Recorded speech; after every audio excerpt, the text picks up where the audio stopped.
Massive stones across the world whisper a language we have forgotten. Ancient builders raised monuments like Göbekli Tepe and Machu Picchu without blueprints or written words, embedding a complex code directly into the rock. These structures form a silent vocabulary of geometric patterns, celestial alignments, and symbolic proportions. By the end of this journey, you will see ancient ruins not as piles of rock, but as pages from a lost encyclopedia of human knowledge. How did these architects preserve sophisticated ideas for millennia without a single written instruction? What cosmic secrets are locked within the perfect angles of a pyramid? This exploration uncovers a shared human heritage that predates history itself. What do you believe is the most important message our own civilization should leave behind? A solitary stonemason runs a hand over a river rock, its surface smoothed by centuries of water. He feels its weight, its balance, its unspoken story. No words are exchanged, yet a profound conversation has already begun.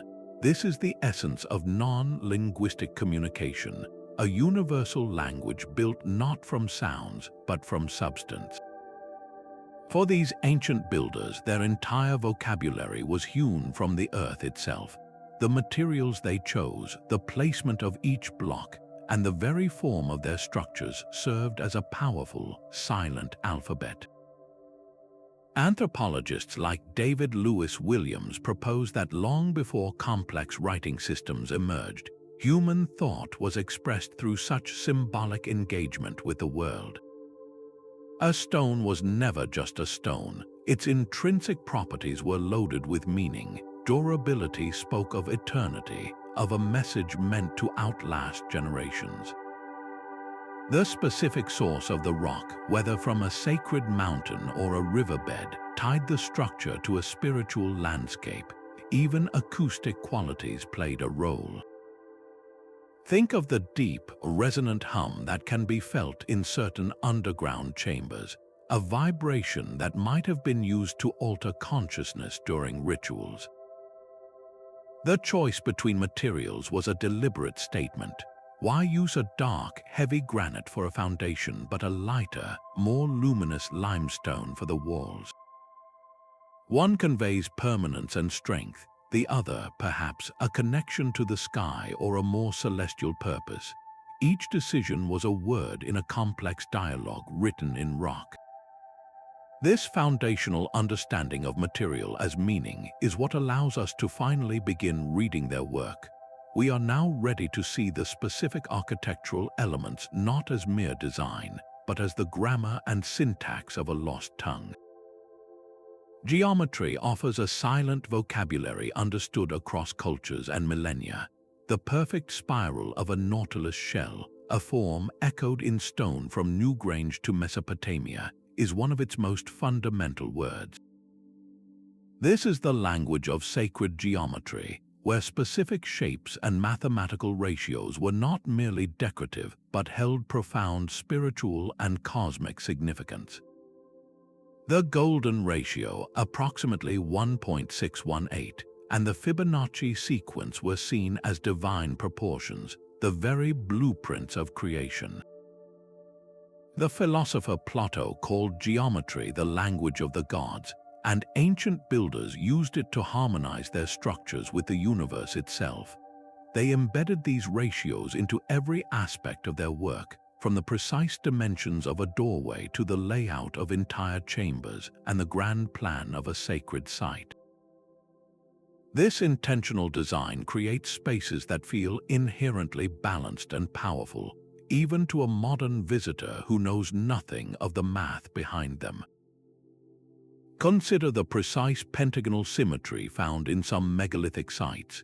This five-sided pattern may have symbolized the classical elements: earth, air, fire, water, and spirit, or perhaps the wandering celestial bodies visible to the naked eye. These geometric codes were a universal constant, a shared knowledge that allowed a builder from one continent to understand the work of another, even if they spoke entirely different languages. The stones themselves communicated the core principles of a shared cosmic order. Reflecting on this, we must ask what aspects of our modern world are designed with such intentional, meaningful geometry. Our buildings are often efficient, but are they harmonious? Our cities are functional, but do they resonate with a deeper sense of balance? Understanding this visual vocabulary is the key that unlocks the next layer of the code, one written not just in stone, but across the vast canvas of the night sky. The stones did not just speak to the earth, they sang in harmony with the heavens. Picture the winter solstice sunrise, a single blade of light piercing a narrow passage to ignite a hidden chamber for a few precious minutes each year. This was not an accident. It was a meticulously engineered event, a word in the silent language of the cosmos. Ancient builders transformed their monuments into colossal calendars and observatories, aligning them with the sun, the moon, and the stars to mark the passage of time with breathtaking precision. These celestial alignments were a non-linguistic code for tracking seasons, predicting planting cycles, and encoding entire mythological narratives about the gods and their movements across the sky. Archaeoastronomers like Dr. Giulio Magli demonstrate the immense, accumulated knowledge required for such feats. Consider the Great Pyramid of Giza, where narrow shafts were built within the massive stone blocks, perfectly aligned with specific stars like Thuban, the pole star of that era. These were not air vents but star gates, fixed sight lines to the eternal clockwork of the night. At Stonehenge, the great sarsen stones frame the summer solstice sunrise and the winter solstice sunset, capturing the sun's most extreme journey points in a cycle that takes years to complete. This was far more than a practical farmer's almanac carved in rock. It was a way to weave the very fabric of the heavens into the earthly realm, to make the sky a readable, sacred text that reinforced their place in a living universe. How does our modern connection to the cosmos, often obscured by city lights and glowing screens, compare to this intimate, stone-encoded relationship? This mastery of aligning stone with sky reveals a sophistication that forces us to look closer, to ask not just how they built, but why they built in these specific, powerful locations. A dowser does not find water by chance, but by feeling a subtle pull through the soles of his feet, a silent conversation with the earth. This ancient practice of geomancy, of reading the land's hidden energy, was the third principle guiding the stone builders. They perceived the earth not as an inert canvas, but as a living, breathing entity crisscrossed with telluric currents and spiritual pathways we might call ley lines. The goal was to build in resonance with these forces, to amplify the power of a place rather than simply occupy it. Traditional Chinese feng shui masters spoke of harmonizing structures with the dragon lines or energy veins of the land to ensure prosperity and health. Similarly, Celtic Druidic traditions revered specific groves and springs as portals to the otherworld, places where the veil between realms was thin. The site selection was a meticulous science of the sacred. A location might be chosen for a unique geological fault that created a magnetic anomaly, a place where compass needles behave strangely. Another site might be selected for its powerful underground water streams, which were believed to carry the life force of the earth itself. The massive, sprawling alignments of Karnak in France, with thousands of standing stones arranged in seemingly endless rows, present a powerful mystery. Some researchers propose these megalithic avenues directly trace the course of major underground waterways, their placement channeling and marking these invisible currents. By building in such precise harmony with the land's innate energy, the structures were believed to be spiritually charged, transforming a simple stone circle into a cosmic battery or a gateway. This profound sensitivity to place forces a difficult question. In our modern world, do we ever pause to feel the energy of a location before pouring concrete? Or have we lost the ability to listen to the land's quiet voice? Recognizing the Earth as an active participant in their designs was only half the story, for the next challenge was to physically shape that powerful landscape with nothing but stone and ingenuity. The flawless seam of an Inca stone wall is more than a marvel of engineering, it is a profound statement. In a world without linguistic translation, the very method of construction became a powerful dialect.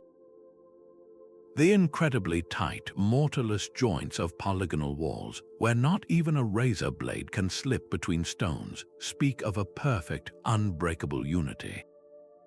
This is the hidden language of masonry techniques, where every beveled edge, every rounded corner, and every interlocking form conveyed messages about hierarchy, security, and the cosmos.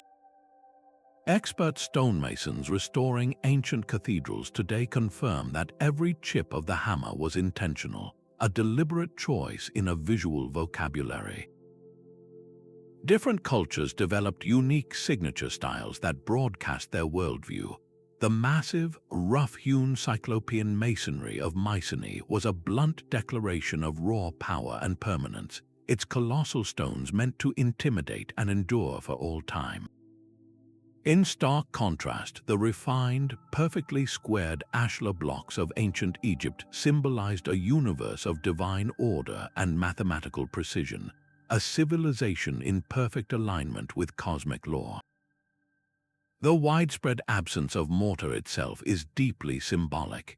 It might represent a pure, unadulterated connection between the stones, a testament to a builder's skill so great that no artificial binder was needed. Or perhaps it was a silent challenge to future generations, a puzzle to be solved.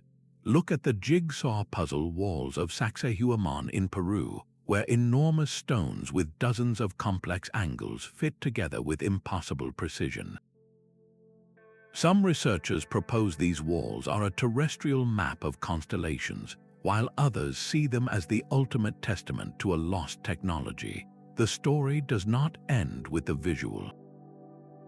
The tool marks left on the stone are like a craftsman's fingerprint, telling you how the stone was quarried, shaped, and finally set into its eternal place. This level of craftsmanship is a language in itself, one that resonates not just with the eyes but with the ears. To understand it fully, we must also learn to listen to the stones, to hear the whispers they amplify in their sacred spaces. A deep, resonant hum seems to emanate from the stone itself, a vibration you feel in your bones long before you hear it with your ears. This is the hidden dimension of acoustic archaeology, where sound itself was a tool, a messenger, and a key part of the builder's silent language. These ancient architects were not just masters of visual form, they were engineers of the invisible, designing spaces with specific sonic properties that could directly influence human consciousness. Researchers like Stephen J. Waller have mapped the echoes at sites like Horseshoe Canyon, demonstrating how specific rock art panels are positioned in acoustic shadows, places where sound behaves strangely, perhaps to mimic the mythical thunder beings of local lore. The science behind this is profound. It connects to cymatics, the study of how sound waves physically shape matter. If you have ever seen a pattern form in sand on a vibrating metal plate, you have witnessed cymatics in action. The builders may have understood this principle intuitively, tuning entire chambers to specific frequencies that could organize water, affect brain waves, or facilitate healing.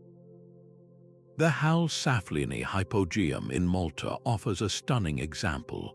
This underground labyrinth contains a chamber known as the Oracle Room, which resonates at a fundamental frequency of 110 Hz.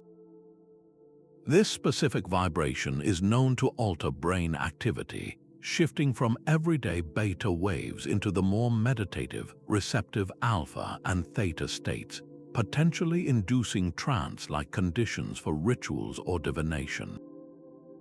How did they achieve such precision? The process might have been remarkably tactile. A builder could have tapped on a rock before setting it, listening to its tone like a master pianist tuning a grand instrument. The right note meant the stone was in harmony with the space, its placement perfect. Some passages were designed so that only certain frequencies would carry, allowing for private communication between priests in a crowded, echoing hall. We have been analyzing these ruins in utter silence, completely missing their soundtrack. The drone of a ritual chant, the strike of a drum, the whisper of a prayer. These sounds were not just background noise, they were the very breath that brought the stone code to life. This sonic layer reveals a final, breathtaking synthesis where the builders did not just shape their environment, but actively collaborated with the living elements of the earth itself. A single crack in a granite cliff is not a flaw, but a potential river. Ancient builders saw the living landscape as a co-designer, seamlessly weaving natural features into their architectural language. This is the sixth principle, the profound integration of the environment, where a cave became a temple, a spring an altar, and a mineral stain on a rock faced the eye of a god. They did not conquer the land, they collaborated with it. Petroglyphs and pictographs served as the punctuation in this silent dialogue, marking moments of sacred significance. A spiraling petroglyph might be carved precisely where a quartz vein spirals through the stone, merging human artistry with the earth's own artistry. Rock art specialists note the astonishing consistency of certain symbols across the globe. The spiral, found from the American Southwest to the tombs of Ireland, could represent the journey of the soul, the whirl of the galaxy, or the cyclical nature of time itself. A simple handprint stenciled onto a wall was more than a signature. It was a permanent declaration of presence, a way of saying I was here, I am part of this place. At the Lascaux caves, the paintings are not randomly placed. They are positioned in specific chambers chosen for their acoustics and sight lines, creating a curated pilgrimage deep into the earth where the art, the environment, and the visitor's experience became one. This philosophy extended to grander scales. A natural rock outcrop might be subtly shaped to resemble a revered animal spirit, its form already suggested by the contours of the stone. A channel for a sacred spring could be engineered so that on a specific night, the flowing water reflected the starlight in a pattern that mirrored the Milky Way, turning a stream into a celestial river on Earth. This approach reveals a worldview where the entire world was already sacred, already speaking. The builders were not imposing meaning onto a blank slate, but listening carefully and then amplifying the meaning that was already there.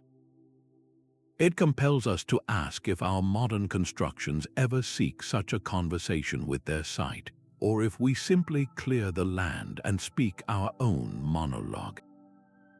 This deep, intuitive partnership with nature hints at an underlying structure, a hidden mathematical order that governed their entire worldview. The human body itself became the ultimate blueprint. An ancient architect did not need a written manual because his own forearm, his palm, and the span of his fingers provided a living, breathing system of measurement.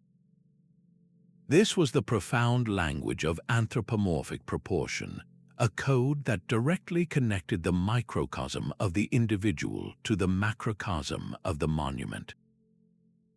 The Roman architect Vitruvius famously articulated this idea, describing how the perfectly proportioned human body, with arms and legs extended, could fit within both a circle and a square, forming the ideal template for sacred architecture. These standardized units, like the cubit or the foot, were far from arbitrary. They embedded the very essence of humanity into the stone, ensuring that even the most colossal structure maintained an intimate human scale. The Great Pyramids of Giza provide a stunning example. The dimensions of the king's chamber are not random numbers. They form a precise 2 by 1 rectangle, a proportion that resonates with harmonic stability, and its height relates to the diagonal of the floor in a way that forms a perfect Pythagorean triangle.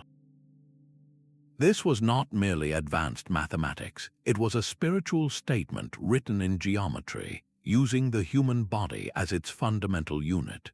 The repetition of specific numbers throughout global architecture reinforces this coded language. The number 72 appears in the angles of the pentagon, in the precession of the equinoxes, and in the number of pillars in certain temples. 108 is a sacred number across Hindu, Buddhist, and Jain traditions, often reflected in the count of beads on a mala or the number of pillars in a mandala. By building with these numerologically charged figures, the architects wove cosmic cycles and spiritual concepts directly into the physical space. When you walked through a temple built on these principles, you were not just an observer, you were a participant in a grand geometric dance. Your own body's proportions were reflected in the soaring columns and the spacious chambers. This created an immediate, felt sense of belonging and harmony, a feeling that this place was built for you and you for it. It forces a poignant question. In our modern world of metric precision and standardized industrial parts, have we lost that intimate, embodied connection to the spaces we inhabit? Our buildings are measured, but are they measured to us? This deeply human-centric code was the final preparation for the grandest message of all, a narrative written not just in single structures, but across the entire surface of the planet itself. A temple facade is far more than an ornate wall. It is a storyboard carved in granite, a hero's journey frozen for eternity. Each column becomes a steadfast ally, every archway a portal to another realm, and the central lintel might capture the climactic moment a deity slays a primordial beast of chaos. This is how entire mythologies were encoded directly into architecture, transforming static stone into dynamic, three-dimensional scriptures. You did not simply look at these stories, you walked through them. The path through a labyrinth was not a random maze, it was a physical reenactment of a perilous descent into the underworld and a hopeful return. The specific alignment of statues in a long hall could map out the daily journey of a sun god across the sky, his battle with the serpent of night depicted in the shifting shadows they cast. Comparative mythologists like Joseph Campbell observed a profound unity in these tales preserved in rock, from the Mesopotamian epic of Gilgamesh to the heroic cycles of the Celtic peoples. The specific symbols might change, a dragon in one culture, a multi-headed serpent in another, but the underlying narrative of overcoming chaos to establish order remains strikingly consistent. Nowhere is this more breathtakingly illustrated than at Angkor Wat, where mile upon mile of intricate bas-reliefs depict the Hindu epic of the churning of the ocean of milk. As you walk the long galleries, you witness gods and demons pulling on the cosmic serpent, churning the sea to create the elixir of immortality. The entire temple complex is a giant mnemonic device, a memory palace built in stone to ensure the survival of the culture's most vital knowledge and identity across countless generations. It makes you wonder, as you look at the steel and glass canyons of a modern city, what foundational stories are our own structures telling? Are they narratives of community, of aspiration, or of something else entirely? These stone-bound epics were not just for preservation, they were the very engine of the site's spiritual power, a function we are only beginning to comprehend. A dark, narrow passageway squeezes you inward, stripping away the familiar world before it suddenly releases you into a cavernous space that steals your breath. This was no accident of design, but a masterfully engineered psychological journey. The very act of moving through these structures was a core part of the builder's silent language, a physical script for spiritual transformation. Ritual studies scholars call these transitional zones liminal spaces, thresholds between worlds where an initiate symbolically dies to their old self to be reborn into a new state of awareness. The architecture itself was the choreographer, guiding you step by step through a sacred narrative. This principle is vividly clear in the tripartite division found in temples across the globe. An outer court welcomed the general public, a space of preparation. Next came an inner court reserved for priests and deeper teachings. Finally, a secluded holy of holies housed the most potent spiritual presence.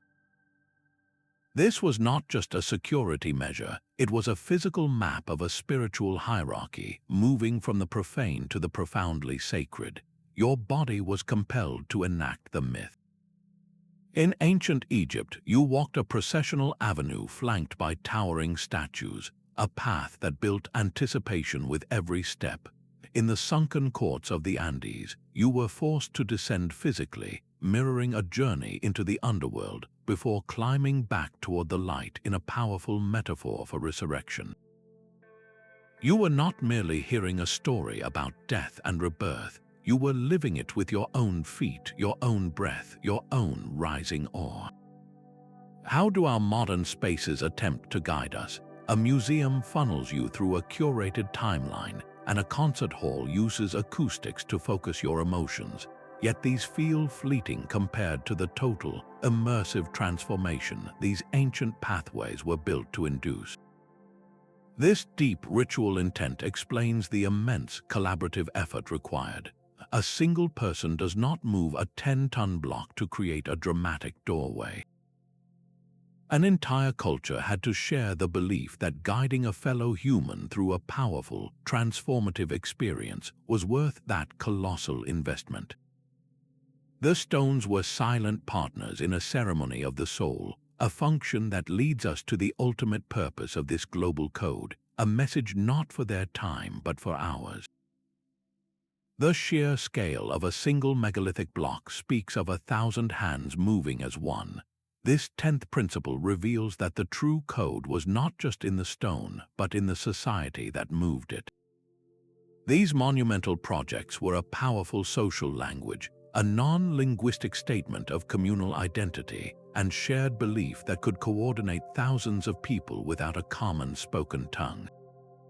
Archaeologists like Colin Renfrew have long noted that the emergence of social complexity is inextricably linked to this very type of megalithic construction. The act of building was a social adhesive, forging a collective identity through shared Herculean effort. The logistics themselves were a marvel of silent cooperation. Tasks were meticulously divided. Some workers, using nothing more than fire, water, and wooden wedges, would quarry the stone, patiently cracking it from the living bedrock. Others prepared a roadway of smoothed logs, while teams coordinated with ropes and levers to inch the multi-ton block forward, a fraction of an inch at a time. This was not slave labor under a whip, but a communal ritual. The raising of each stone was likely accompanied by ceremonies, chants, and feasts, transforming backbreaking work into a sacred act that bound the community together. Consider Silbury Hill in England, the largest prehistoric man-made mound in Europe. Its construction is estimated to have required 18 million man-hours of dedicated labor. That represents generations of people contributing to a single, symbolic goal, a profound commitment that transcended any single lifetime. The knowledge of how to achieve this was not written down in manuals. It was transmitted through demonstration and practice, a grandfather showing a grandson how to set a lever, a mother teaching a daughter how to weave a rope that would not break. The technical skills and the social values were passed down as one inseparable whole. The final structure was a permanent monument to their unity. This collective force hints at a sophisticated, almost technological understanding of social organization. It compels us to ask what shared, inspiring project in our own fragmented world could possibly unite humanity on such a grand, purposeful scale. The stones stand not only as a testament to what they built, but as a silent question to us about what we are building together. A deep spiral groove inside a granite drill hole tells a story modern tools struggle to explain. These are the enigmas of advanced tooling and lost technologies, where the physical evidence carved into the stone itself suggests a mastery of material science that defies simple explanation. We find drill cores in ancient Egyptian sites that exhibit a feed rate, a speed of cutting that would require immense sustained pressure, something difficult to achieve with primitive bow drills and sand. At Puma Punku in Bolivia, the andesite blocks are not merely stacked, they are intricately keyed together with geometric precision, featuring razor-sharp edges, perfect right angles, and complex interlocking channels that look as if they were milled by a machine. Mainstream archaeology attributes these wonders to extraordinary patience and skill with stone and copper tools, yet the anomalies persist. How were surfaces polished to a glass-like vitrified finish? One theory points to the possibility of plant-based acids, a chemical knowledge that could have temporarily softened the granite, allowing it to be shaped more easily before it rehardened. Another line of inquiry explores the potential of sonic vibration, not for levitation, but as a precise cutting tool, using specific resonant frequencies to fracture rock along predetermined lines with minimal effort. While we must avoid wild speculation, we can confidently state that these builders possessed an empirical, hands-on understanding of physics and geology that has since faded from our collective memory. They knew which rocks resonated at what pitch, how thermal shock could split a boulder, and exactly how to apply force to achieve a flawless fracture. The tool marks they left behind are a silent, stubborn code. They are the fingerprints of a forgotten school of engineering, challenging our timeline of technological progress. This undeniable prowess is mirrored in the ultimate test of their work, the sheer durability that has allowed these silent messages to endure for millennia, waiting for us to finally learn how to read them.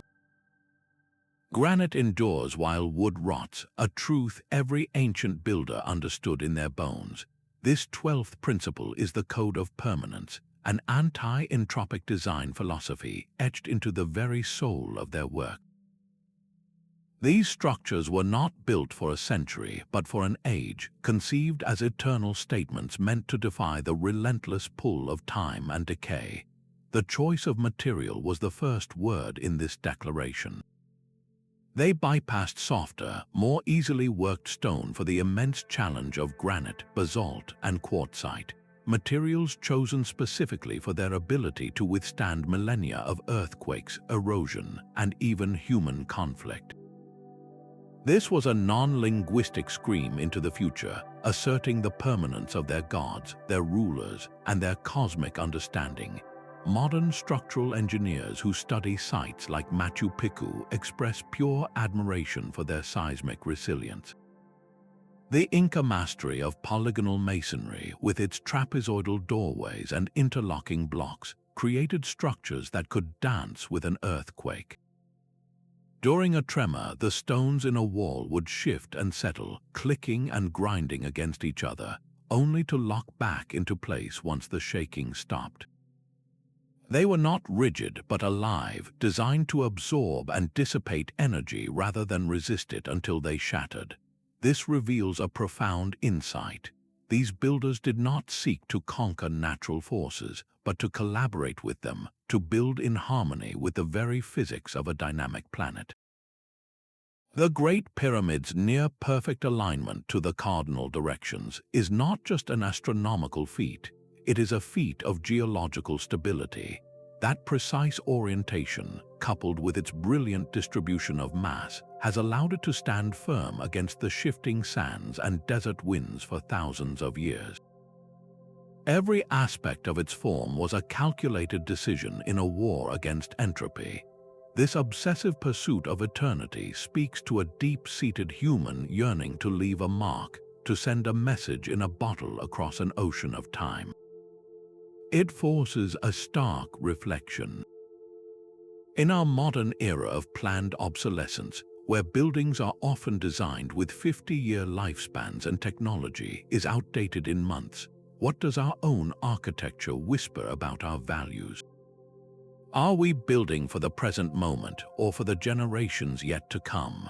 This desire to create something truly permanent was often coupled with an even grander ambition to build a perfect miniature universe in stone.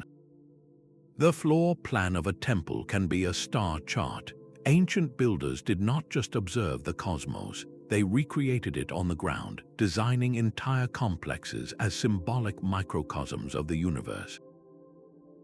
These structures, known as cosmograms, served as a physical interface between the earthly and the divine, a place where a person could literally walk through a model of creation. Historians of religion like Mircea Eliade called the temple the axis mundi, the sacred center of the world and the point where heaven and earth meet.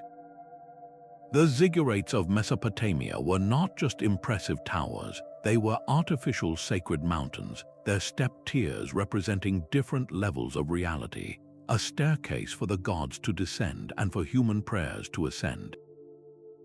In a similar vein, the great circular structures like Stonehenge were not merely observatories, but stone metaphors for the great wheel of the sky, mirroring the cyclic, eternal nature of time itself.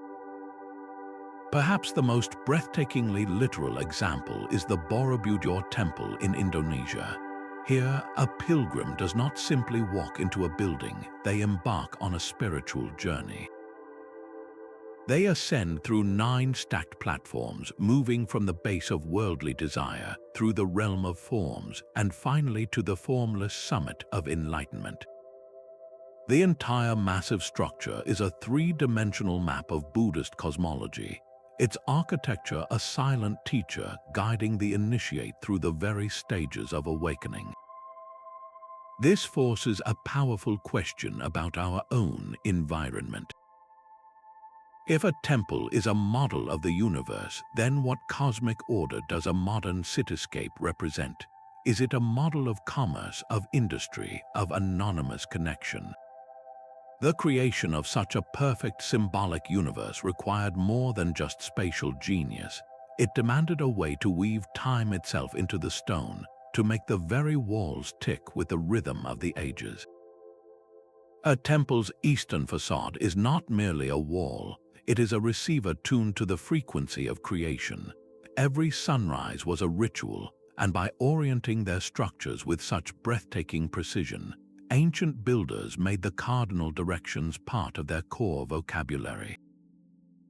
North, south, east, and west were cosmic forces, each holding a unique spiritual charge. The east, the domain of the rising sun, was universally synonymous with birth, renewal, and the very spark of life. Its opposite, the west, where the sun died each evening, was the land of the dead, the gateway to the afterlife. This was not a vague metaphor but a concrete reality that dictated every architectural decision. The ancient Egyptian Book of the Dead meticulously charts the soul's perilous journey through these 4 directions, each guarded by specific deities and fraught with different challenges. To face east was to align with the force of regeneration. This is why so many temples, from the Parthenon in Greece to the Great Pyramids of the Maya, have their main entrances or most sacred chambers open to the dawn. The north-south axis carried its own profound weight. The north, often seen as the unchanging, celestial pole around which the stars eternally turned, represented stability, eternity, and the axis of the world itself. The south, the path of the sun at its highest and most powerful point, was frequently associated with the peak of life, with royal power, and with the full light of consciousness. The entire layout of a city could be a reflection of this cosmic map. Look at Teotihuacan in Mexico, where the Avenue of the Dead is not aligned to true north, but is deliberately offset to point directly at the setting of the Pleiades star cluster. This was not a navigational error, but a deliberate symbolic act connecting the city's main thoroughfare to a specific celestial event of immense agricultural and spiritual importance. The building itself became a compass, its walls and corridors a permanent, stone-bound statement about humanity's place within a living, breathing universe. It makes you wonder when you walk into a modern cathedral or even your own home, which way does your front door face? Are we oriented towards anything beyond the street? This meticulous directional code was one layer in a much deeper system, a system that relied on the universal language of numbers to encode its most sacred truths. The number of pillars in a circle is never a random count. It is a deliberate echo of the cosmos, a silent statement written in integers. This 15th principle reveals a world where numbers were not just quantities, but sacred vessels of meaning, a numerical symbolism encoded directly into the stone.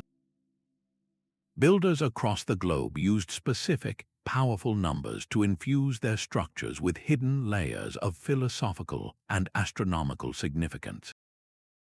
The number 3, for instance, appears again and again, from the tripartite division of temples to the 3 stones of a trilithon, representing a universal concept of harmony, the Holy Trinity, or the 3 worlds of heaven, earth, and the underworld.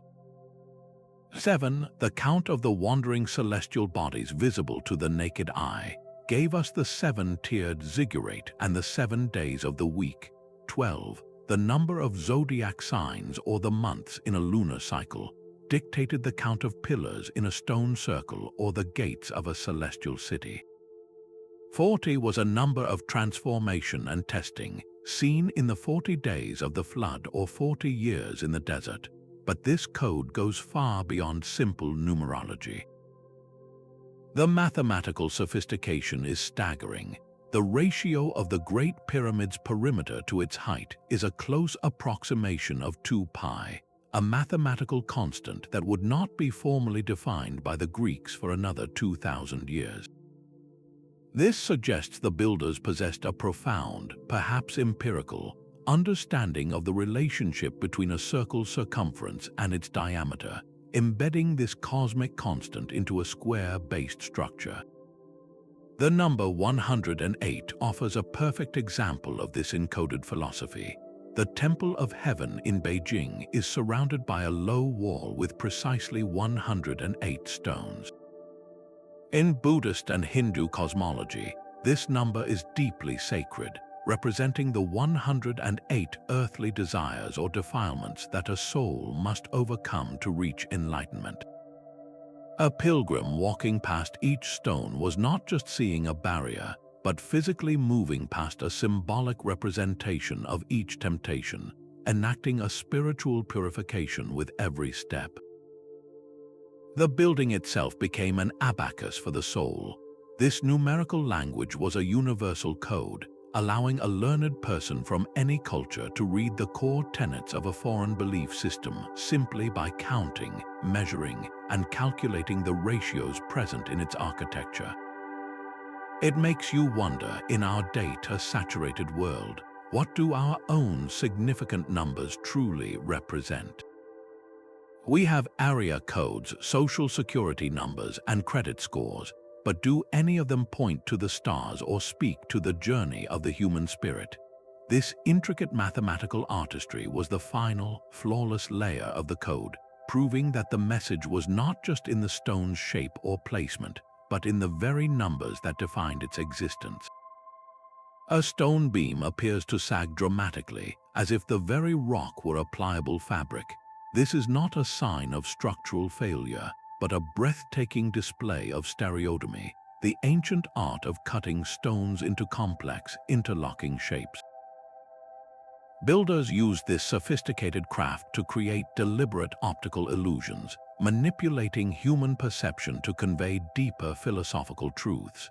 They understood that reality is filtered through our senses, and by designing for the eye, they could evoke a direct emotional and spiritual response. The master stonecutters of the great Gothic cathedrals were unparalleled in this, constructing ribbed vaults that seemed to float, weightless and ethereal, high above the congregation. This was a language of perception, a way of speaking directly to the subconscious. Consider the massive lintels at Stonehenge. Each one is subtly curved, a fact invisible from a casual glance. Yet, when you stand at the center of the circle, these individual curves resolve into a single, perfect ring against the sky. The builders accounted for the perspective of the ritual participant, engineering an ideal form that could only be perceived from one sacred vantage point. Similarly, the Greek Parthenon employs a genius trick of the eye known as entoses.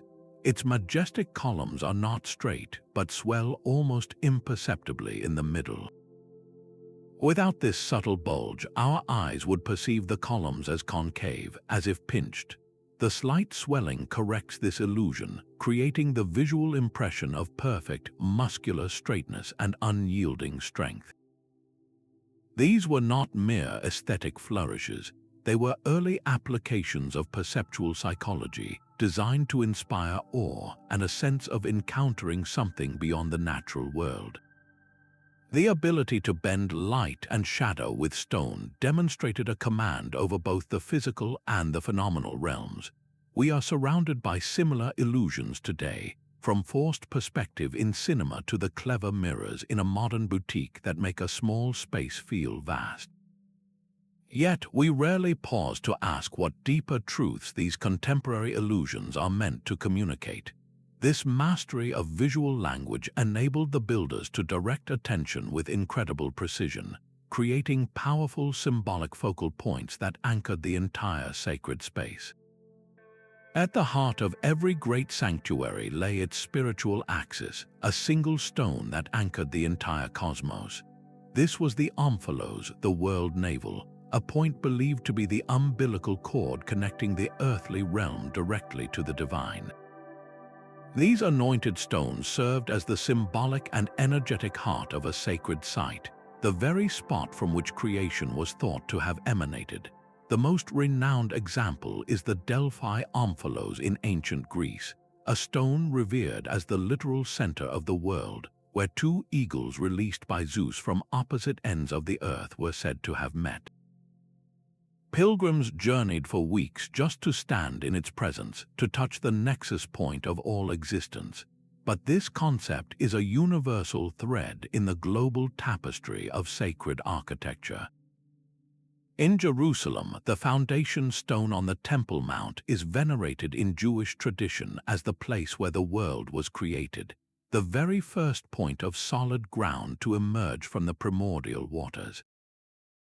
In India, the Swayambhu, or self-created lingams, are believed to have manifested without human hands, marking spots of immense, spontaneous spiritual power.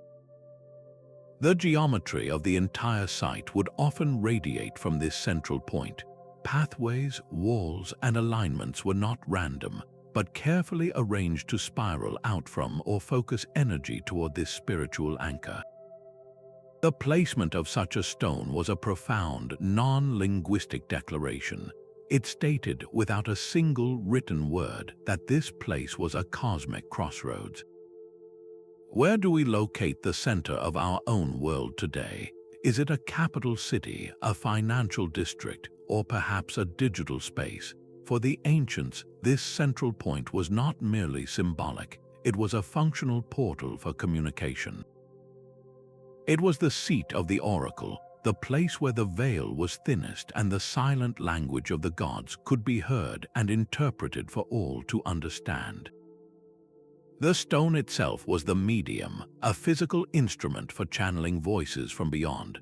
Oracles and divination transformed silent architecture into a two-way conduit, a place where humanity could pose its most urgent questions and wait for an answer to resonate through the rock. These structures were not inert backdrops for ritual, they were active participants, their very design engineered to induce the trance states necessary for prophecy. The subterranean chamber of the oracle at Delphi remains the most famous example. Here, the Pythia would descend into a small, enclosed room, seated on a tripod stool over a fissure in the limestone bedrock. Modern geological studies confirm that this fault line released traces of ethylene gas, a sweet-smelling vapor known to produce feelings of detached euphoria and altered consciousness. The priestess did not merely hear voices in her head. She was physically and chemically positioned within a space that amplified her receptivity, with the stone floor and walls acting as a resonant chamber for the god Apollo's whispered will. This was architecture as a spiritual technology.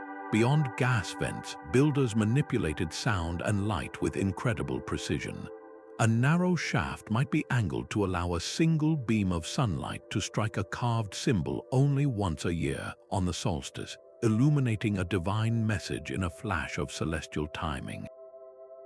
Underground chambers, like the oracle room in the Hypogeum of Malta, were tuned to specific resonant frequencies that could shift brainwave patterns, quieting the internal monologue and opening the mind to deeper intuition. Even individual stones were believed to hold this mediating power. The Blarney Stone in Ireland, kissed by millions, is a testament to the enduring belief that a specific rock could transfer the gift of eloquence, a tangible charm for persuasive speech. This worldview rests on a radical idea that the material world is not dumb matter, but is inherently intelligent and communicative. The stone was a living library, its crystalline structure a vast storage device for ancestral memory and cosmic knowledge. The diviner's role was to quiet their own thoughts enough to listen, to feel the subtle vibration, to interpret the pattern of cracks in a heated bone, or to read the message in the swirl of water around a sacred spring. In our search for answers today, we consult algorithms and data streams, but do we ever still ourselves enough to listen for the quiet hum of the world around us?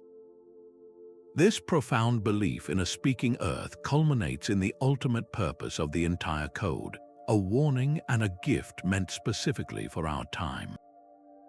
A river is not just water, it is a chapter in a living book. The land itself was the ultimate hard drive, a vast, open-air library whose every feature stored a piece of a culture's collective memory. This is the 19th principle, where entire sacred landscapes functioned as immense mnemonic devices, designed to preserve and transmit vast amounts of information across generations without a single written word. The most profound example of this is the songlines of indigenous Australians. In this system, the entire continent is a sprawling epic poem. Every ridge, every waterhole, every unusual rock formation is a stanza in the creation story, encoding navigation routes, moral laws, and ancestral history. An elder walking the land does not just see a hill, they see the body of the rainbow serpent created in the dreamtime. They do not just cross a dry riverbed, they recall the path an ancestor took during a great drought. By walking the route and singing the specific songs associated with each landmark, the knowledge is perfectly recalled, a process that oral tradition experts have shown can preserve information with astonishing accuracy for thousands of years. The stone builders were the curators and librarians of this system. They did not simply build on the land, they enhanced its narrative power. A natural rock outcrop that already suggested a turtle might be subtly shaped to perfect its form, officially designating it as the place to tell the story of turtle. A cluster of stones might be arranged to mirror a constellation above, permanently linking a celestial myth to a specific location on the earth. The landscape became a three-dimensional, interactive encyclopedia.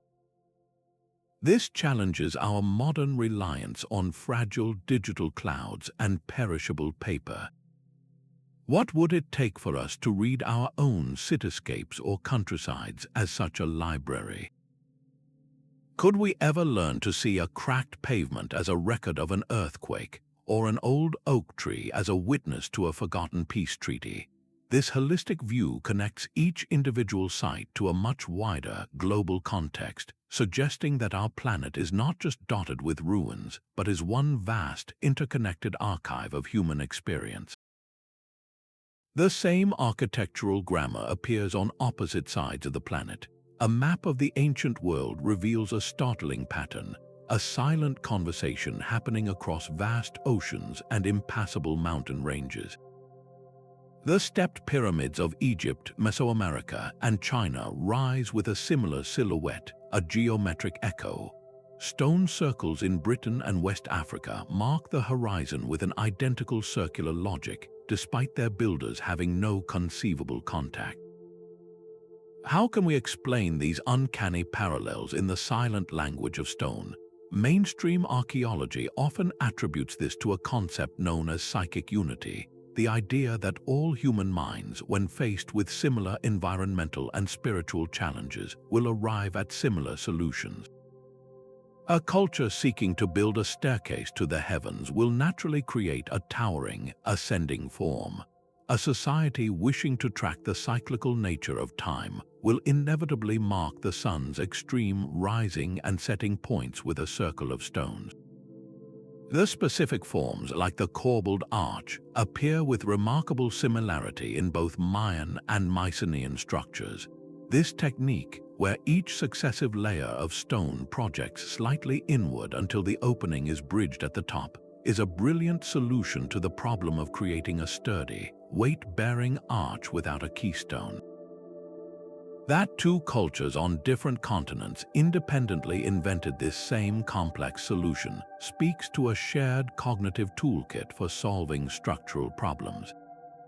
The global prevalence of the stepped pyramid or ziggurat form points to a universal symbolic vocabulary.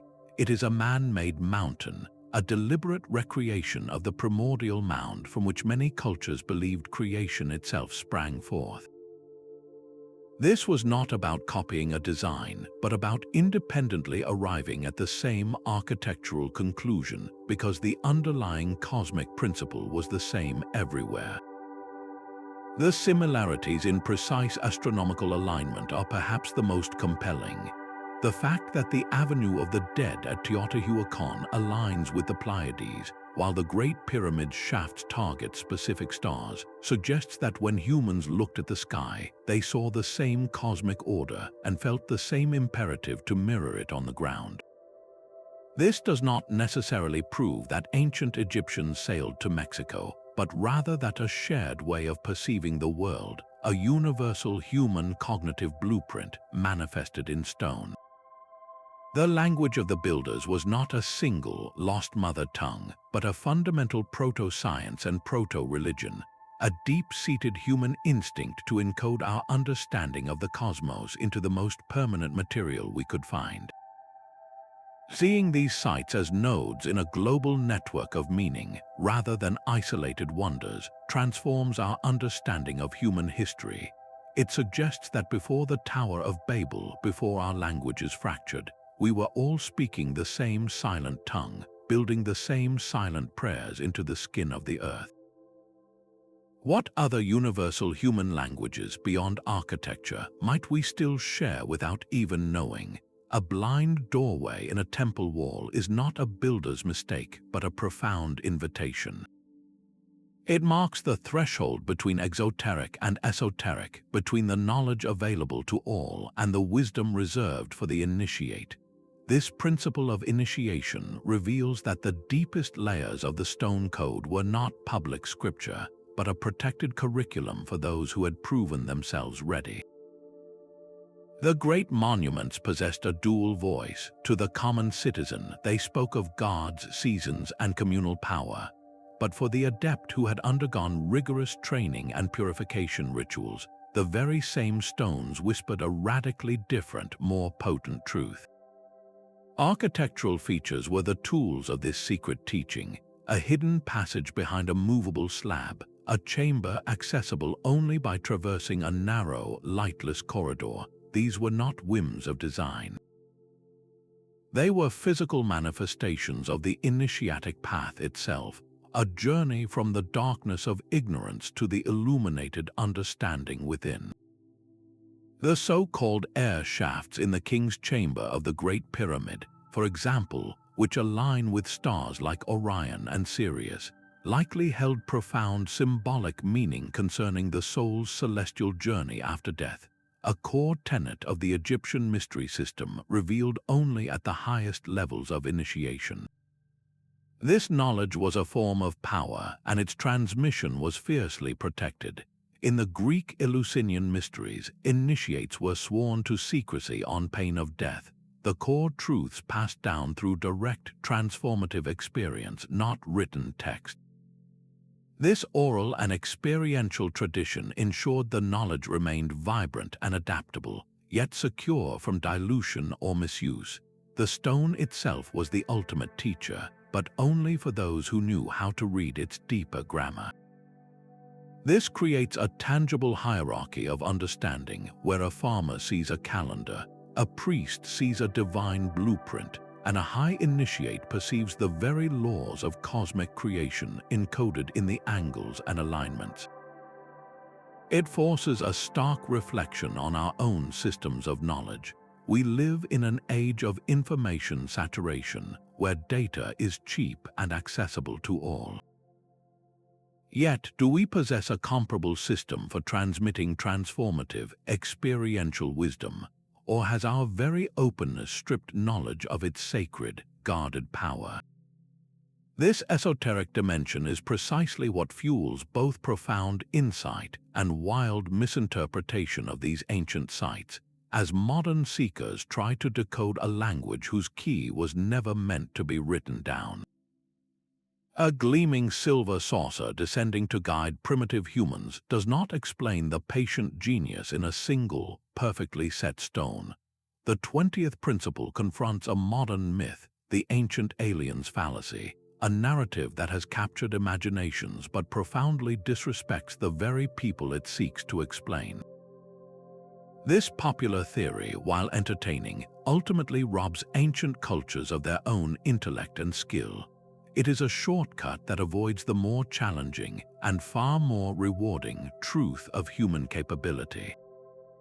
Archaeologists like Kenneth Feder, who dedicate their work to debunking pseudoscience, point to the overwhelming evidence for gradual, observable technological development. We have the quarries with partially cut stones, the trial and error prototypes, and the tool workshops that chart a clear, human-paced evolution of technique. The feasibility of human labor is demonstrated not just by theory, but by modern experiments where teams using only ancient methods have successfully moved and raised multi-ton megaliths. It was not easy, but it was absolutely possible with coordination, patience, and immense cultural will. More importantly, the ancient astronaut theory strips these structures of their true meaning. Why would extraterrestrials build a temple aligned to a star that holds deep significance in a local creation myth? The celestial alignments, the sacred geometry, the very choice of materials, all resonate with the specific spiritual and cultural worldview of the people who built them. These were not arbitrary instructions from star visitors. They were profound expressions of a human relationship with the cosmos. The real, enduring mystery is not who built them, but how they achieved such flawless symbolic coherence across continents, and why they invested generations in such monumental projects. By accepting a simplistic answer, we close the door on the deeper lesson about the astonishing potential of the human mind without modern technology. This critical perspective is essential, for it clears the fog of fantasy and allows us to finally see the genuine, unanswered questions that still puzzle experts. How was such complex astronomical knowledge gathered and standardized over such vast distances? What specific social structures enabled this level of long-term, peaceful collaboration? The stones await our serious inquiry, not our science fiction. The colossal foundation stones at Baalbek weigh more than some modern spacecraft, and their placement defies simple explanation. One block, known as the Stone of the Pregnant Woman, is estimated to weigh over 1,200 tons. How was this behemoth quarried from the bedrock, moved nearly a mile, and then lifted and fitted with such precision into a wall that stands 20 feet high? Conventional archaeology offers theories involving earthen ramps, wooden rollers, and thousands of laborers, yet full-scale reconstructions have never convincingly replicated the feat. This is not a call for supernatural answers, but a stark acknowledgement of a genuine engineering puzzle that remains on the frontier of our understanding. Across the ocean in Costa Rica, another enigma lies scattered in the jungle, hundreds of nearly perfect stone spheres, some as large as 8 feet in diameter. Their purpose is completely unknown. Were they astronomical markers, symbols of social status, or part of a vast, forgotten geoglyph?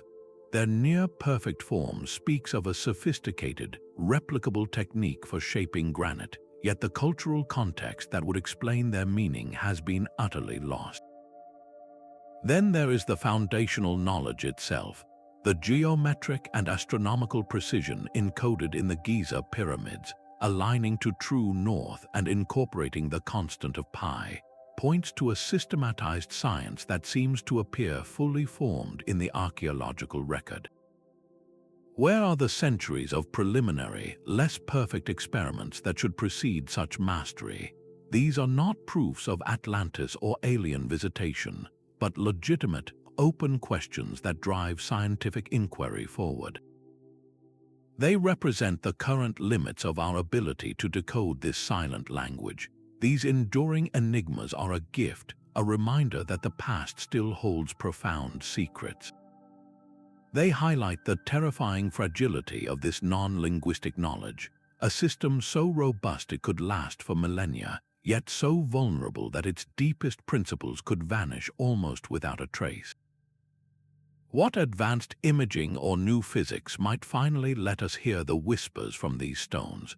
A priceless manuscript written in disappearing ink is no more fragile than a stone code exposed to millennia of wind and rain.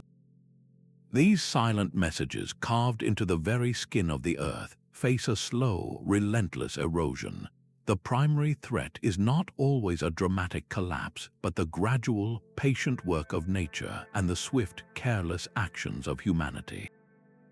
Water seeps into cracks, freezing and thawing to slowly pulverize granite from within. Lichen, a living skin, consumes the surface details of a petroglyph over centuries. More devastating than natural decay is the loss of the key, the living cultural context that gives the stones their voice.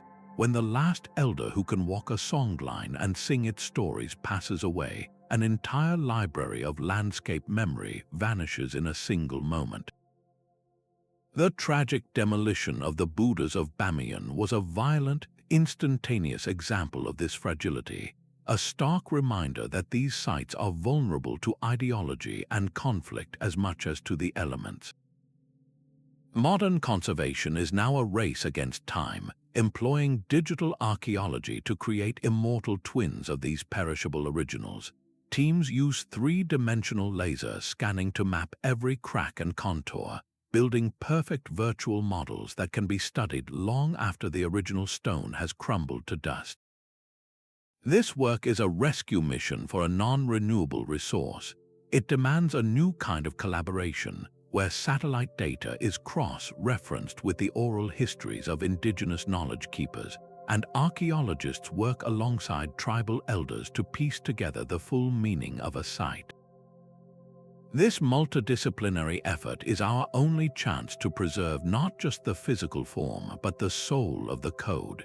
We have become the accidental custodians of this global heritage, holding a treasure we are only beginning to understand. The question is no longer just what these stones meant to them, but what responsibility they impose on us. How do we protect a language we are still learning to speak? This burden of preservation naturally shifts our focus from the grand scale of global heritage to the intimate scale of the individual, to the quiet revolution this knowledge can spark within a single human mind. A traveler sits alone in the center of a stone circle as the mist rises, their modern life feeling worlds away. This is not tourism, it is pilgrimage, a quiet rebellion against the noise of a saturated world. The ancient stones offer no data, no instructions, no words, only a potent silence that invites a different kind of knowing. In this stillness, the code ceases to be an archaeological puzzle and becomes a direct, personal conversation. This growing movement of sacred travel is a testament to our deep need for spaces that demand nothing but our presence. At places like the Callanish Stones in Scotland or the sprawling complex of Choco Canyon in New Mexico, visitors report a shift that bypasses the analytical mind entirely. It is a feeling of profound peace, a sudden clarity, or a humbling sense of connection to the countless generations who have stood in that exact spot before. The wisdom transmitted is not linguistic, it is somatic, felt in the bones. It is the understanding of patience learned from a block of granite that has endured 10,000 storms. It is the lesson of alignment felt when the solstice sun strikes a petroglyph exactly as intended, connecting you to a cosmic cycle. It is the harmony perceived in the perfect balance of a structure that has withstood centuries of earthquakes. This is the code speaking directly to the human spirit, an invitation to slow down, to observe, and to listen. What hidden part of yourself might you rediscover if you answered that invitation? Your own pilgrimage, whether to a world-renowned monument or a forgotten local cairn, becomes the first step in a living practice, a way to bring the timeless principles of durability, alignment, and harmony out of the past and into the fabric of your own life. A new city does not have to be a concrete grid imposed upon the land.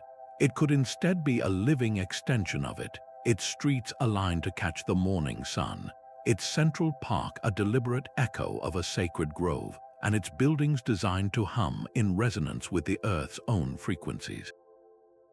This is the tangible application of the ancient codes, a call to weave their timeless principles into the very fabric of our modern existence.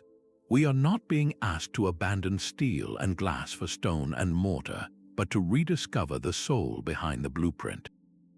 The core tenets of this lost language sustainability born from observation, harmony achieved through integration, and spaces designed to inspire awe rather than mere utility, are more relevant now than ever. Pioneers in biomimicry and regenerative design are already turning to this ancient playbook, studying how termite mounds maintain perfect internal temperature to design passively cooled buildings, or how the Anasazi positioned their cliff dwellings to maximize winter sun and summer shade.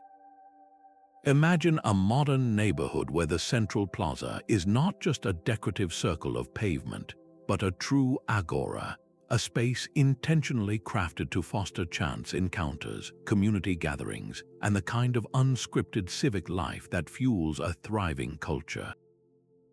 This application moves from the civic to the deeply personal. We can align our own daily rhythms with the cycles of the sun and seasons, perhaps by beginning the day with the dawn or creating a small, mindful corner in our homes dedicated to quiet reflection. The simple act of arranging a room to face the morning light or choosing natural materials for their texture and warmth is a modern whisper of that old, silent language.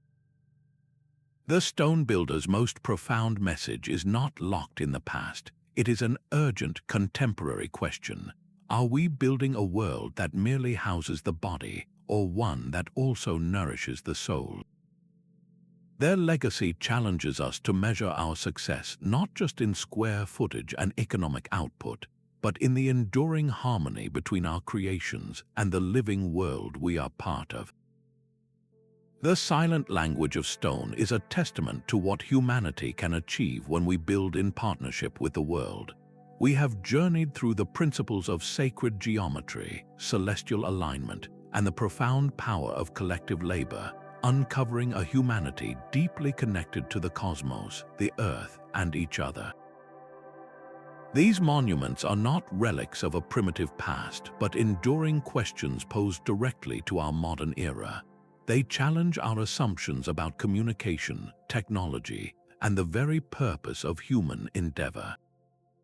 Our ancestors remind us that the most powerful messages are those that are never spoken, etched instead into the very bones of the planet.